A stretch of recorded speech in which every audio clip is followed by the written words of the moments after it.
Çocuklarda bağışıklık sistemini destekleyen ilaçları öğrenmeye devam ediyoruz. Bugünkü konumuz Pelargonium, Afrika çöl sardunyasının kökünden elde edilen bir ekstrat. Amerikan yerlilerinin ekinezyasını görmüştük. Şimdi de Afrika yerlilerinin Pelargonium'unu görelim. Siz bunu bizde satılan formlarıyla Umka ya da Pelum olarak biliyorsunuz.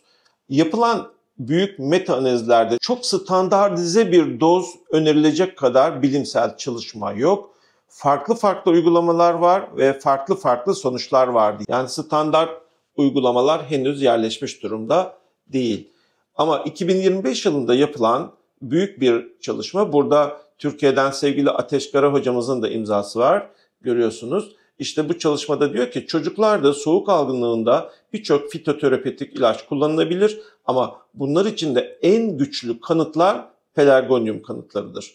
Fakat burada da özellikle Pelargonium'un viral enfeksiyonların ya da enfeksiyon hastalıklarının engellenmesindeki etkisi anlamlı değil. Fakat hasta olan bireyin iyileşme süresini anlamlı şekilde kısaltıyor. Gelelim benim klinikteki uygulamalarıma.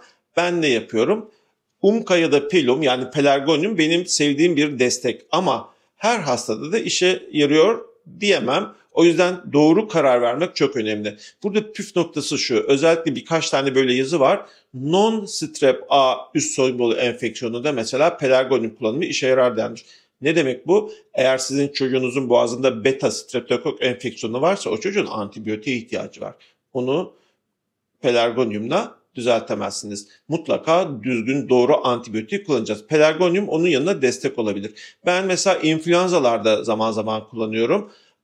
Kış aylarında 40 derece ateşlerle çocuklar geliyor. İnfluenza pozitif. Burada Pelargonium kullanmak ateşin düşme süresini kısaltıyor. Ama tabii ki hastalarımın bütün huyunu, suyunu, özelliklerini iyi bildiğim için hangi çocukta işe yarar, hangi çocukta işe yaramaz onu kestirebiliyorum ve gerçekten de kullandığım zaman olumlu sonuçlar alıyorum. Dikkat edilecek nokta şu, uzun süreli hastalıklardan korunmak amacıyla Pelargonium kullanmayacağız.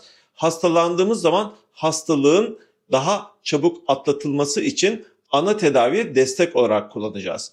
Zaten prospektüsünde de ne diyor? 3 haftadan daha uzun süre kullanmayın yazıyor. Bunu ben bizzat Umka'nın patentini elinde bulunan Doktor Schwabe ile de yüz yüze tartışmıştım. O da aynı şeyi öneriyor. Çok uzun değil. Birkaç haftalık tedavi en fazla yeterli. Şimdi yarın çok önemli bir konuya değineceğiz. Bağışıklık sistemi için vazgeçilmez olan D vitamininden bahsedeceğiz.